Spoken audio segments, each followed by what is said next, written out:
ঢাকায় ডাকসুর সাবেক ভিপি ও গণ অধিকার পরিষদের সভাপতি নুরুল হক নূরের ওপর হামলার প্রতিবাদে মশাল মিছিল করেছে নারায়ণগঞ্জ জেলা ও মহানগর গণ অধিকার পরিষদের নেতাকর্মীরা।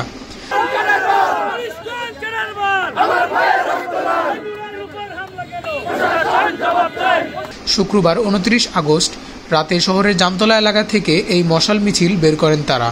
মশাল মিছিল শেষে সংক্ষিপ্ত সমাবেশে নারায়ণগঞ্জ জেলা গণ অধিকার পরিষদের সভাপতি ইঞ্জিনিয়ার নাহিদ বলেন, ফ্যাসিস্ট হাসিনা জাতীয় পার্টির ওপর ভর করেছে, আর জাতীয় পার্টি ও আওয়ামী লীগের দোসররা যেভাবে ভিপি নূর ভাইয়ের ওপর হামলা করেছে তার তীব্র নিন্দা জানাই।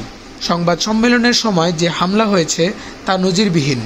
গণ অভ্যুত্থানের নায়ক ভিপি নূরকে যেভাবে রক্তাক্ত করা হয়েছে এর জবাব দিতেই হবে।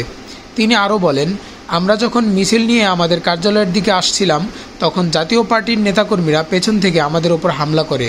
আওয়ামী লীগ আমাদের ভোটাধিকার কেড়ে নিয়েছিল। এই জাতীয় পার্টি ছিল তাদের অক্সিজেন। একটি দলের প্রধানের ওপর হামলার সাধারণ বিষয় নয়, এর পেছনে কি আছে তা খতিয়ে দেখতে হবে। এ সময় নারায়ণগঞ্জ জেলা ও মহানগর গণ অধিকার পরিষদ ও ছাত্র অধিকার পরিষদের বিভিন্ন ইউনিটের নেতাকর্মীরা উপস্থিত ছিলেন। এর আগে শুক্রবার রাতে বিজয়নগরে আল রাজি টাওয়ারের সামনে গণ অধিকার পরিষদের দলীয় কার্যালয়ের সামনে সংবাদ সম্মেলনের সময় নেতাকর্মীদের ওপর যৌথ বাহিনীর সদস্যরা লাঠিচার্জ করেন। এ সময় নুরুল হক নূর সহ গণ অধিকার পরিষদের অর্ধশতাধিক নেতাকর্মী আহত হন।